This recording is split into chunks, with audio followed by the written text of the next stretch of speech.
హుజరాబాద్ ఎన్నికలు ఎంత రసవత్తరంగా జరిగిందో మీ అందరికీ తెలుసు. ఆ రోజు హుజరాబాద్ ఎన్నికల ప్రచారంలో నేనేమన్నానంటే ప్రజలకి, సుప్రీంకోర్టు మీరే, హైకోర్టు మీరే, ఈసారి తీర్పు మీరు రాయాలని ఆ రోజు హుజరాబాద్ ప్రజలు నేను కోరడం జరిగింది. ఏం తీర్పు ఇచ్చారు? మామూలు తీర్పు ఇచ్చారా? కేసీఆర్ గారు చంప పగలగొట్టే తీర్పు ఇచ్చారు హుజరాబాద్ ప్రజలు. నిజంగా ఉద్యమాన్ని బతికిచ్చారు, తెలంగాణకి గౌరవం తీసుకొచ్చారు హుజరాబాద్ ప్రజలు. ఇంత గొప్ప విజయం ఇచ్చిన హుజరాబాద్ ప్రజలకి నా శిరస్సు వంచి ధన్యవాదాలు తెలియజేసుకుంటున్నాను. నిజంగా ఒక తరాసు తీసుకుంటే ఒక సైడు వేల కోట్లు ఉంటాయి ఆ తరాసులో, ఇంకో సైడ్ తీసుకుంటే తెలంగాణ ఉద్యమం ఉంటుంది. ఏది కావాలంటే ప్రజలు ఏమన్నారంటే తెలంగాణ ఉద్యమం కావాలన్నారు. ఆ ఉద్యమం లేచింది, డబ్బు కిందకెళ్ళింది. అంటే కేసీఆర్ గారికి ఏం చెప్పారంటే ఎడంకాలు చెప్పుతో ఏసి కొట్టారు, నీ డబ్బు ముఖ్యం కాదని చెప్పారు. అది హుజరాబాద్ ప్రజలు.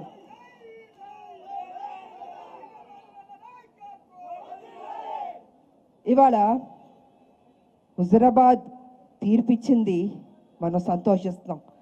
ఈటల రాజేందర్ గారిని నిజంగా ఎంత కష్టపడ్డాడంటే 5 నెలలు, బహుశా ఇది చరిత్రలో ఫస్ట్ టైం అనుకుంటాను, ఇన్ని నెలలు ఇంత కష్టం, ఎంత మోసం, ఎంత కుట్ర, ఇంత ఎన్ని పోటు పొడిచాడు కేసీఆర్ గారు.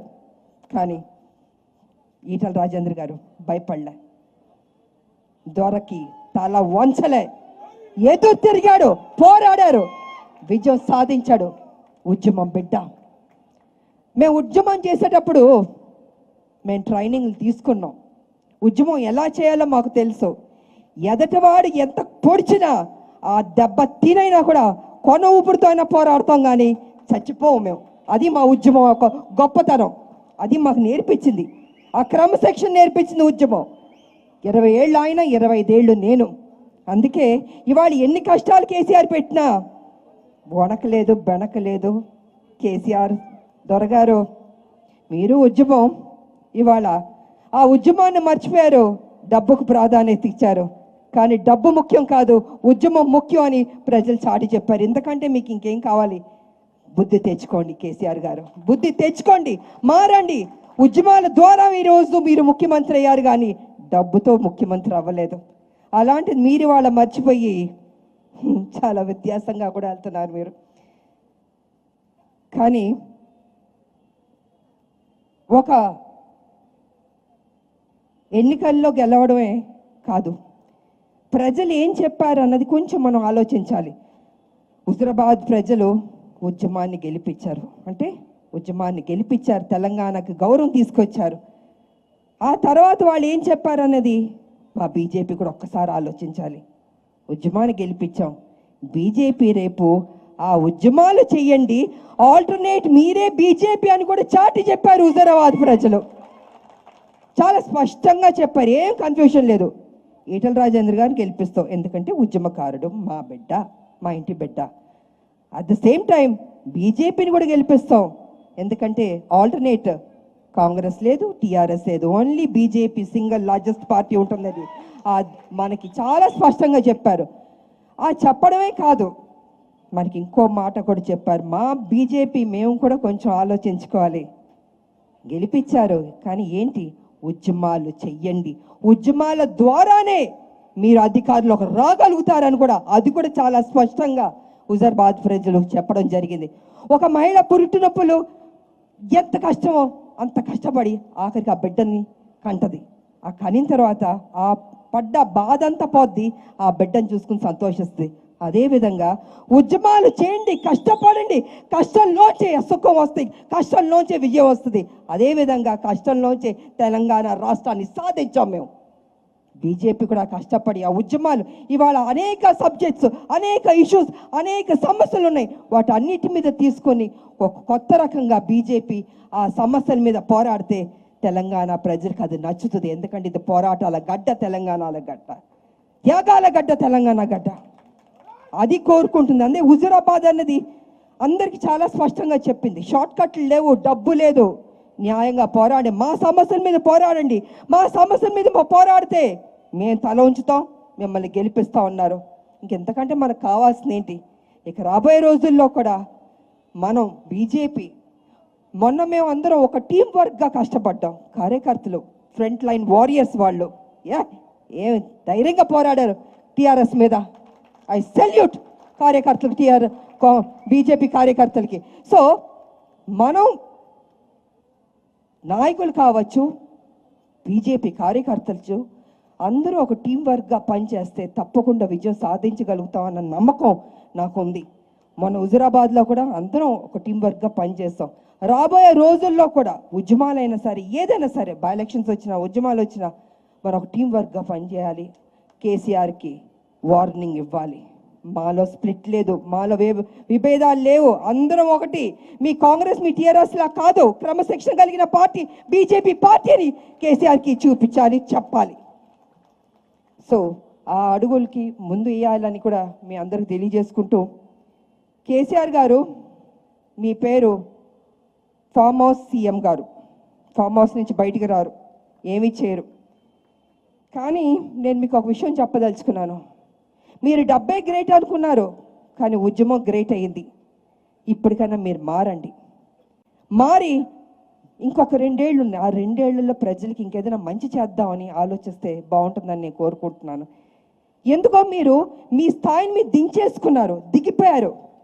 ఇవాళ మీకు ఎంత గొప్ప పొజిషన్ ఇచ్చారు తెలంగాణ ప్రజలంటే, 2 సార్లు మిమ్మల్ని గెలిపించి హిమాలయాల్లో కూర్చోపెట్టిన మిమ్మల్ని ఈరోజు హిమాలయం నుంచి ఫటాల్ని కిందకు పడిపోయారు.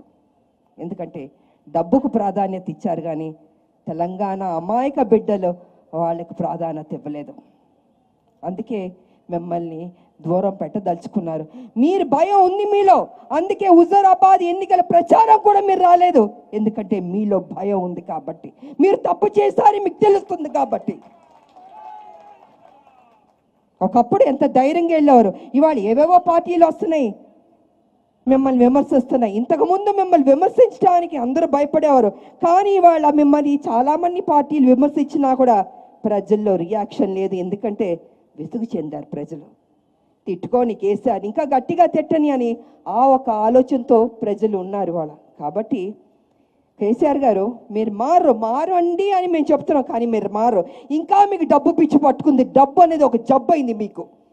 ఆ జబ్బు పోగొట్టుకోండి, మీ తుప్పు వదలగొట్టండి. హుజూరాబాద్ ఎన్నికల తర్వాతైనా మీ జ్ఞానోదయం, బుద్ధి వస్తుందని ఏదో చూస్తారు, కానీ మీ జ్ఞానోదయం రాదు. 60 ఏళ్ళు దాటింది, ఇంకెంత కాలం బతుకుతారో కూడా తెలియదు. ఆ డబ్బు ఏం చేసుకుంటారు? 1,00,000 కోట్లు. 1,00,000 లేని వాడికి 1,00,000 కోట్లు ఎలా వచ్చినాయో మీ గుండె మీద చేయి పెట్టుకుని మీరు ఆలోచించుకోండి. తప్పు చేస్తున్నారా ఏంటి అని మీరు ఆలోచించుకోండి అని నేను కేసీఆర్ గారికి తెలియజేసి దాచుకున్నాను. ఇవాళ మళ్ళీ మీరు ల్యాండ్ ప్రాబ్లం, ల్యాండ్ ఇంకేదైనా గుంజుదాం అనుకుంటున్నారు. ఆల్రెడీ తెలంగాణలో ఉన్న భూముల మీద అన్నీ మేము పిల్లేస్తాం, దాని మీద మేము పోరాడుతున్నాం, కొట్లాడుతున్నాం. తెలంగాణ భూములు అన్నీ వెళ్ళిపోతే ప్రజలకి ఏమీ ఉండదు, కానీ మా చివరి వరకు మేము కొట్లాడతాం. ఆ భూమిని ఆ ప్రజలకు దక్కాలి, అది అమ్మనివ్వకుండా కూడా మేము సాయశక్తిలో కృషి చేస్తామని కూడా తెలియజేసుకుంటూ, కానీ ఈటల రాజేంద్ర గారు ఉద్యమకారుడు, ప్లీజ్ కమ్.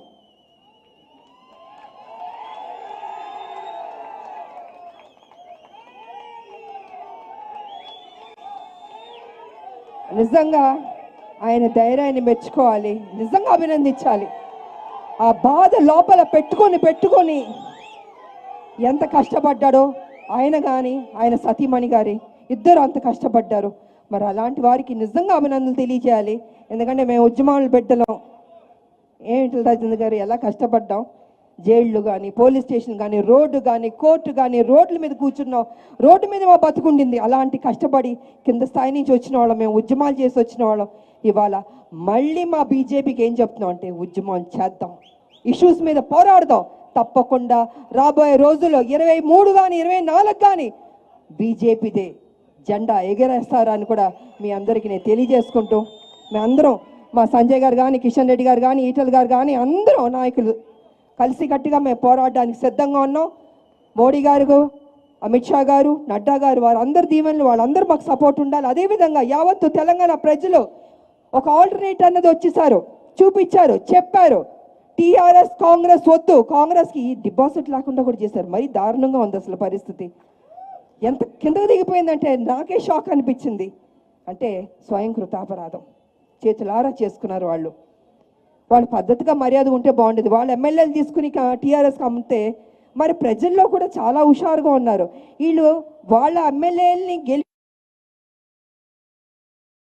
మనం కాంగ్రెస్కి ఎందుకు వేయాలన్న ఒక ఆలోచనకు వచ్చారు. కాబట్టి చాలా స్పష్టంగా డిపాజిట్ వాళ్ళ మూతి పగలగొట్టారు. కేసీఆర్ గారు మూతి పగలగొట్టి బీజేపీకి దారి ఇచ్చేశారు. రండి బీజేపీ, ఆల్టర్నేట్ మీరే అని చాలా స్పష్టంగా చెప్పేశారు. కాబట్టి ప్రజలారా, మీకు ఒక చక్కటి ఒక క్రమశిక్షణ పార్టీ, కొట్లాడే పార్టీ, అందరూ పోరాటాలు చేసే పార్టీ బీజేపీ పార్టీ. కాబట్టి ఇవాళ అన్ని పార్టీలు అయిపోయినాయి. ఒక బీజేపీ ఇంకా తెలంగాణలో రాలేదు, అధికారంలోకి రాలేదు. ఈసారి రావాలి. వస్తే తెలంగాణ ప్రజలకి మేలు జరుగుతుంది.